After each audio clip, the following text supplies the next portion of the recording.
Hello guys, welcome back to another video again हैन यो video कहिले म पोस्ट गर्छु I don't know but I'll try my best सक्दो चाँडै पोस्ट गर्नलाई। यहाँ अहिले म कहाँ आएको छु भन्दाखेरि चाहिँ यो चाहिँ शङ्करबेली ताल हो हैन। यहाँ मान्छेहरु पिकनिक खान आउँछन्, यो घुम्न आउँछ हैन यो ठाउँमा। अनि यो तालमा चाहिँ आज म चाहिँ धेरै पछि आएको, मेरो साथी अस्ति पनि आएको थियो। मेरो साथीले चाहिँ एकदम रिक्वेस्ट गरेको थियो कि यहाँनिर आउने जुम नजुम भनेर म चाहिँ बिजी भएको कारणले गर्दा चाहिँ म आउन सकिनँ। तर आज फाइनली हामी दुईजना आएछौँ, अलिक अफिसियल युनिफर्ममा आएछौँ हैन, कामदेखि डाइरेक्ट दुईजना। अनि केटा चाहिँ पर एरोप्लेनको तयारी गर्दैछ। अब हामी समयको कमले गर्दाखेरि चाहिँ अब छोटकरीमा एरोप्लेन कुदाउन खोज्ने प्रयास गर्दैछौँ। एरोप्लेन हाम्रो मूल एरोप्लेनको पाइलट चाहिँ म हो, उहाँले मलाई आज केही कोर्सहरू सिकाउनु हुनेछ। समयको अभावले गर्दाखेरि हामीले छोटकरीमै अब एरोप्लेनको कोर्स लिन गइरहेछौँ। मेरो मनपर्ने कलरमा रहेछ एरोप्लेन चाहिँ हैन, यो एरोप्लेन गेज डिजाईको। अनि अब पाइलटको ड्यासबोर्ड त्यहाँ छ हैन, स्पिड कतिमा चल्दैछ, के चल्दैछ, कहाँ जाँदैछौँ हामी हैन, सबै थाहा हुन्छ त्यहाँनिर। 90% किप अन ट्युनिङ है, किप अन ट्युनिङ। हाम्रो पाइलट नम्बर 1 एकदम उडानको सिलसिलामा एकदम व्यस्त र एकदमै सिरियस पनि देखिरहनु भएको छ उहाँलाई। उहाँको एरोप्लेन माथि उड्दैछ।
त्यसै गरी यो थियो हाम्रो पहिलो उडान, जुन चाहिँ एकदम कामयाब रहेको छ कमरेड। यस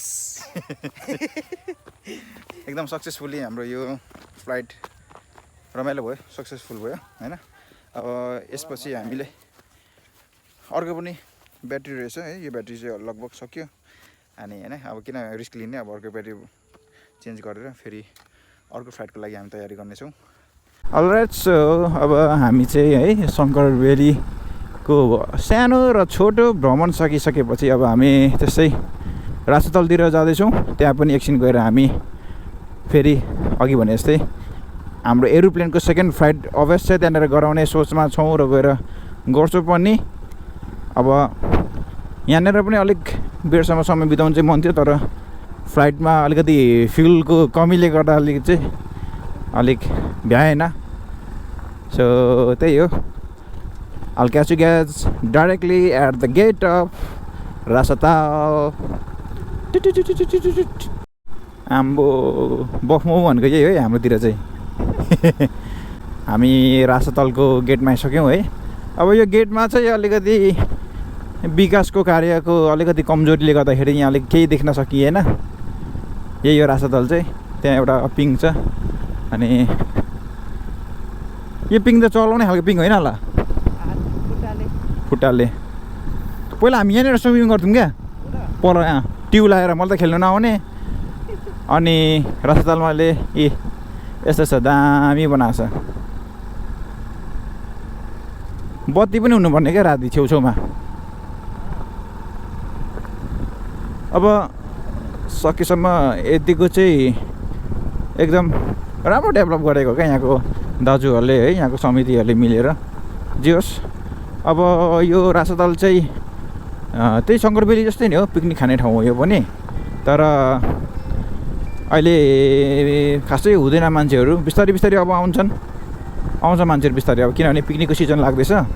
अनि साँच्ची होला यार यस्तो देख्दाखेरि त मलाई त बर मन लोभिन्छ यार चुप्प लागेर रमाइलो गर्नु मन लाग्छ यस्तो बोल्नै मन लाग्दैन यस्तो बेला त कस्तो दामी सजाइदिएको यार अहिले बेलुकाको 5 बज्न आँटेको छ खाजा खाएकोले गर्दाखेरि चाहिँ अलिकति समय लाग्यो यो हाम्रो दोस्रो उडानको प्रोसेसको लागि चाहिँ होइन अब लगभग तम तयारी एकदम जारी हुँदैछ अनि अहिले हामी हालचालै रासतालमा छौँ होइन उहाँले त्यहाँनिर फिल पनि अघि पुरै भरिसक्नु भएछ अर्को फिल लाउनु भएको छ एरोप्लेनमा अलमोस्ट रेडी हाम्रो ल ल यो पेन स्टार्ट भयो भएको छैन अझै त्यो बत्ती चाहिँ गरेको हैन अब यहाँदेखि चाहिँ अब इन्जिन अन गर्नु बाँकी रहेछ अनि पाइलट्सहरू त्यता हुनुहुन्छ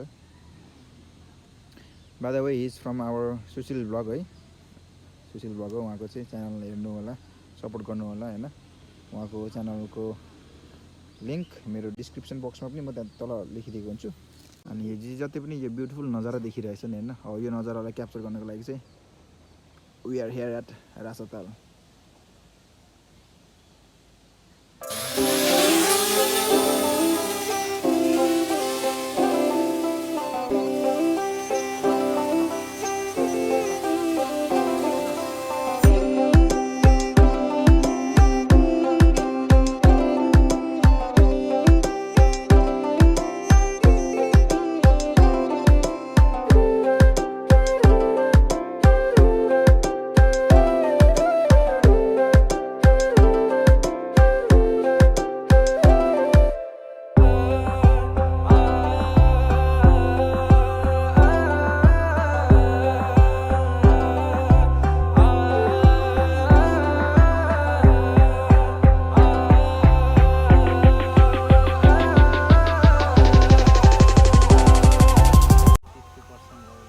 ब्याट्री भएको कारणले गर्दाखेरि हामी यो फ्लाइटलाई चाहिँ यहीँनिर स्थगित गर्न गइरहेको छौँ स्थगित गर्न गइरहेको छौँ आउँदैछ ड्रोन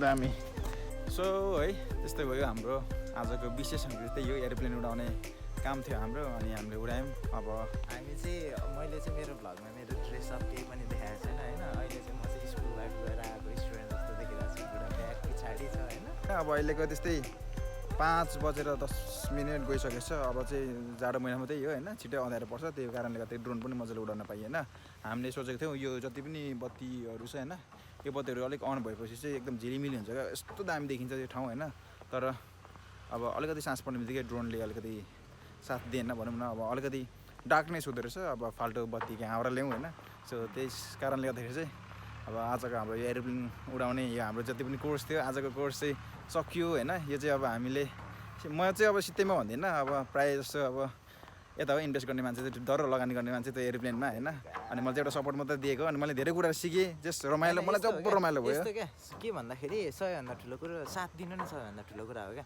अब जस्तै मैले आर्ट गरेँ अरे मलाई साथ दिने कोही पनि भएन भनेर चाहिँ त्यो आर्ट पनि हराएर जान्छ क्या त्यही अब आर्ट चाहिँ उसले धेरै दिएको छ मलाई होइन ऊ भनेको एकदम हेल्पफुल पर्सन हाम्रो ह्याप्पी 44 भ्लग भनेको होइन अब हेल्पफुल पर्सनदेखि लिएर हार्डवर्किङ पनि छ होइन सबै कुरा राम्रो छ उसको मेरो त कहाँ हो क्या लेभल नै अलग छ क्या उसको नेक्स्ट लेभल छ क्या अब त्यो होइन मेरो लागि अब तपाईँहरूको लागि कस्तो छ एकचोटि कमेन्ट बक्समा कमेन्ट गरिदिनु होला अनि अर्को कुरा के भन्दाखेरि चाहिँ हार्डवर्किङ चाहिँ एकदमै हार्डवर्किङ अनि सपोर्टिभ चाहिँ एकदम सपोर्टिभ छ अब तपाईँहरूले लाइक सेयर सब्सक्राइब अनि यो त्यहाँ सब्सक्राइब गरिसकेपछि बेल आइकन छ बेल आइकनमा टक्क बजाउनु होला अनि बेला बेलामा भिडियो अपलोड गरिराखेको हुन्छौँ बिजी हुन्छौँ होइन भिडियो चाहिँ अलिअलि बेला बेलामा हप्तामा एउटा दुइटा हालिराखेको हुन्छौँ त्यो चाहिँ नछुटाइदिनु होला अन्तिमसम्म हेरेर साथ दिनु होला भन्दै म चाहिँ यहाँदेखि बाई भएँ मेरो चाहिँ सुशील भ्लग छ त्यसलाई पनि एकचोटि के अरे चेक इट आउट गर्नु होला check it out guys check it out ल है